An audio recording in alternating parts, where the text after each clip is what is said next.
சான்ஸே இல்லை, வேற லெவல். எல்லாருக்கும் வணக்கம். நான் Hema Subramanian. Welcome to home cooking Tamil. உங்கள் எல்லாருக்கும் நல்ல சாஃப்டாக ஸ்பாஞ்சியாக தோசை பிடிக்குமா? எனக்கு ரொம்ப பிடிக்கும். அண்ட் இன்ஃபேக்ட் அந்த கிறிஸ்பி தோசை விட சாஃப்ட் ஸ்பாஞ்சி தோசை நல்ல பஞ்சு மாதிரி இருந்ததுதான் எனக்கு ரொம்பவே பிடிக்கும்.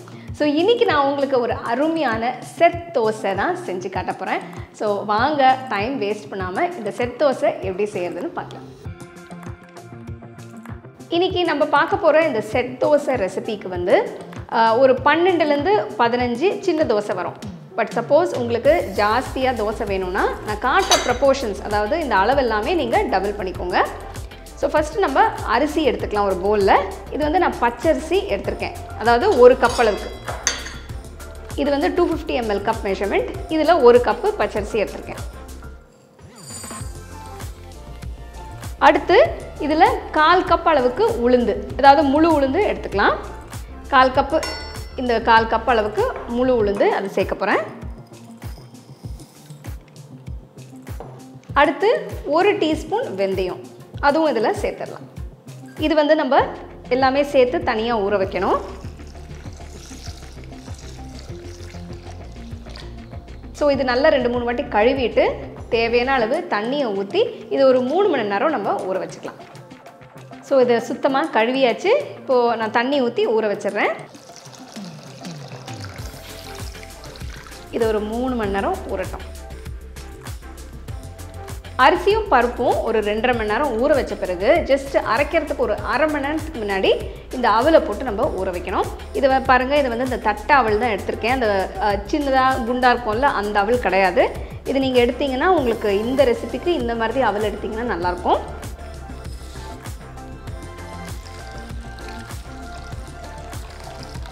ஒரு வாட்டி கழுவிட்டு தேவையான அளவு தண்ணியை ஊற்றி ஊற வச்சுருங்க. நான் அதான் சொன்ன மாதிரி 1/2 கப் அளவுக்கு, அது 125 ml கப் மெஷர்மெண்ட், 1/2 கப் அளவுக்கு அவல் எடுத்திருக்கேன். நான் அவலை வாஷ் பண்ணிட்டேன். இப்போ தேவையான அளவு தண்ணியை ஊற்றி இது ஒரு 1/2 மணி நேரம் நான் ஊற வைக்க போகிறேன்.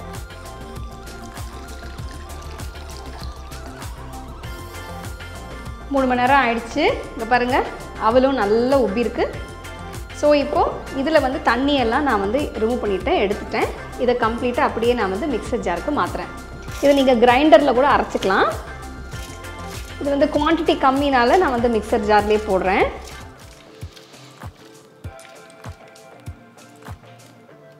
ஸோ எல்லாத்தையும் நம்ம ஒரே ஜாரில் போட்டு அரைச்சிக்கலாம். இப்போ அவலில் தண்ணி இருக்குது கொஞ்சம். ஸோ எல்லா தண்ணியும் நான் இப்போ போடலை. ஃபஸ்ட்டு நான் அவலை சேர்த்துட்டு அதுக்கப்புறம் கொஞ்சமாக இந்த தண்ணியை நான் வந்து ஊற்ற போகிறேன். தண்ணி கொஞ்சம் தான் இருக்குது. ஸோ நான் ஃபுல்லாக ஊற்றிடுறேன். மூடி வச்சுட்டு நம்ம இப்போ மாவை நல்லா மையாக அரைச்சிக்கணும்.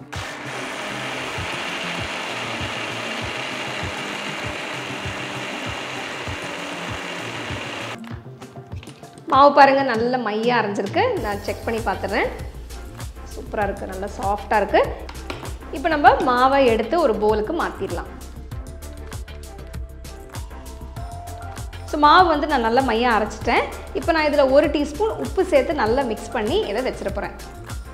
உங்களுக்கு வேணும்னா நீங்கள் கையை யூஸ் பண்ணி நல்லா மிக்ஸ் பண்ணிக்கலாம். நான் இப்போ ஸ்பேச்சுலாக தான் மிக்ஸ் பண்ணுறேன்.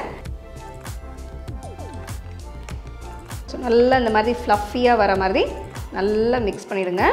இது வந்து ஒரு 8 மணி நேரம் வெளியில் வச்சு புளிக்க வைக்கணும் மாவை. ஸோ ஓவர் நைட் நீங்கள் வச்சு புளிக்க வச்சுக்கலாம். ஸோ நாளைக்கு நீங்கள் தோசை போடுறீங்கன்னா இன்றைக்கே அரைச்சி வச்சிங்கன்னா நாளைக்கு காலையில் உங்களுக்கு பர்ஃபெக்டாக இருக்கும். இல்லை நீங்கள் சாயங்காலமாக தோசை ஊற்ற போகிறீங்கன்னா டிஃபனுக்கு நீங்கள் காலையில் அரைச்சி வச்சிட்டிங்கன்னா ஈவினிங்குள்ளே உங்களுக்கு நல்லா புளிச்சிடும். ஸோ மாவு பதம் பார்த்திங்கன்னா இந்த மாதிரி தான் இருக்கணும். நல்ல ஒரு போரிங் கன்சிஸ்டன்சியில் தான் மாவு இருக்கணும், கட்டியாக இருக்கக்கூடாது.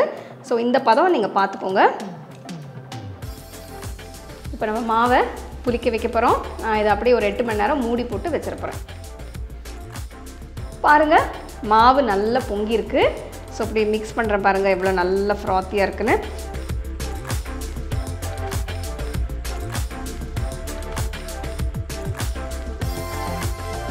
இப்போ இதில் வந்து நான் வந்து 1/2 டீஸ்பூன் மஞ்சத்தூள், 1/2 டீஸ்பூன் உப்பு சேர்க்க போகிறேன்.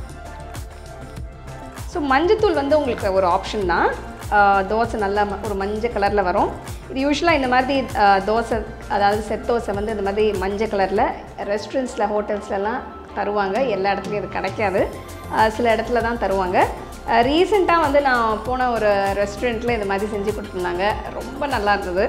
ஸோ அங்கேருந்து வந்த ஐடியா தான் இது, உங்களுக்கு செஞ்சு காட்டலான்னு நினச்சேன். ஸோ இது நல்லா மிக்ஸ் பண்ணிவிட்டு வச்சுருங்க. ஸோ மஞ்சத்தூள் வந்து ஃபுல்லாக கரையிறதுக்கு கொஞ்சம் டைம் ஆகும். நம்மளோட செட் தோசைக்கு மாவு ரெடி ஆகிடுச்சு. இப்போ நம்ம தோசை போட ஆரம்பிச்சிடலாம். தோசைக்கல் வச்சாச்சு, தோசைக்கல் நல்லா சூடாக இருக்குது. இப்போ நம்ம தோசை போட ஆரம்பிச்சிடலாம். ஸோ இந்த மஞ்சள் கலர் உங்களுக்கு வேண்டான்னா நீங்கள் இது இல்லாமையே நீங்கள் இந்த செட் தோசை செஞ்சுக்கலாம்.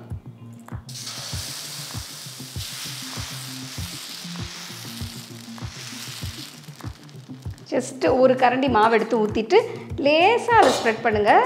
ரொம்ப அப்படியே மெலிசாக ஆக்க வேண்டாம், ஏன்னா அது வந்து செட் தோசை நல்லா சாஃப்டாக ஸ்பாஞ்சியாக இருக்கணும். நான் வந்து எப்போவுமே தோசைக்கு நெய் தான் போட்டு சாப்பிடுவேன், அதனால் இன்றைக்கும் நான் நெய் தான் எடுத்திருக்கேன். நீங்கள் உங்களுக்கு பிடிக்கும்னா நீங்கள் நல்லெண்ணெய், இந்த நீங்கள் வீட்டில் ரெகுலராக யூஸ் பண்ணுற எண்ணெய் கூட யூஸ் பண்ணிக்கலாம். தோசை சுற்றி போட்டால் போகிறோம். ஜஸ்ட்டு அப்படி பாருங்கள், போட்ட உடனே நல்லா பபிள்ஸ் வருது பாருங்கள். இந்த மாதிரி இது ஒரு 30 to 40 செகண்ட்ஸ் மூடி போட்டு வச்சிடலாம். உங்களுக்கு சாஃப்டான ஸ்பாஞ்சியான தோசை இந்த மாதிரி பிடிக்குமா, இல்லைன்னா நல்லா கிறிஸ்பியாக முறுமுறுன்னு பிடிக்குமா? சப்போஸ் உங்களுக்கு கிறிஸ்பி தோசை பிடிக்கும்னா சில லிங்க்ஸ் நான் டிஸ்கிரிப்ஷனில் தரேன், அதை நீங்கள் பார்த்து ட்ரை பண்ணலாம். பாருங்கள் நல்லா வெந்திருக்கு பாருங்கள். மெதுவாக திருப்பி போட்டுக்கலாம் தோசையை. ஸோ திருப்பி போட்டு ஒரு 20 செகண்ட்ஸில் எடுத்துடலாம். ஃப்ளேமை கொஞ்சம் லோ பண்ணிக்கோங்க. தோசை பார்க்குறதுக்கு தான் சைஸ் சின்னது, பட் இது 2 தோசை சாப்பிட்டாலே ரொம்ப ஃபில்லிங்காக இருக்கும். ஸோ ஒரு 20 செகண்ட்ஸ் கழித்து மெதுவாக எடுத்துருங்க. வாவ், பாருங்கள் நம்மளோட செட் தோசை சூப்பராக ரெடி ஆகிடுச்சு. இன்னும் ஒரு 3-4 தோசை போட்டுட்டு அதுக்கப்புறமா நம்ம டேஸ்ட் பண்ணலாம்.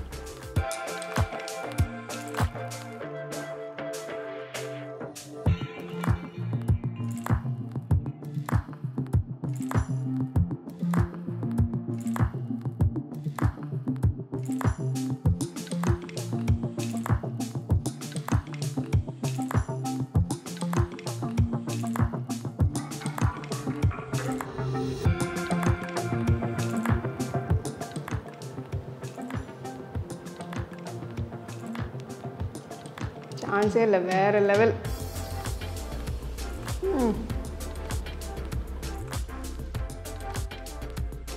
நல்ல சாஃப்டாக பஞ்சு மாதிரி இருக்கிற அந்த செட் தோசையோட இந்த சென்னை வடகறி காம்பினேஷன் பிரமாதம், சொல்கிறதுக்கு வேறு எதுவுமே இல்லை. பட் நீங்கள் வந்து வேறு ஏதாவது சட்னி சாம்பார் வச்சு நீங்கள் தொட்டு சாப்பிட்லாம். ஆனால் கண்டிப்பாக இந்த ரெசிபியை நீங்கள் ட்ரை பண்ணிவிட்டு எப்படி இருந்தது கமெண்ட் செக்ஷனில் சொல்லுங்கள். மீண்டும் இன்னொரு சூப்பரான ரெசிபியோட உங்களை சந்திக்கிறேன். நன்றி, வணக்கம். You can now buy the second edition of our home cooking book at shop.homecookingshow.in.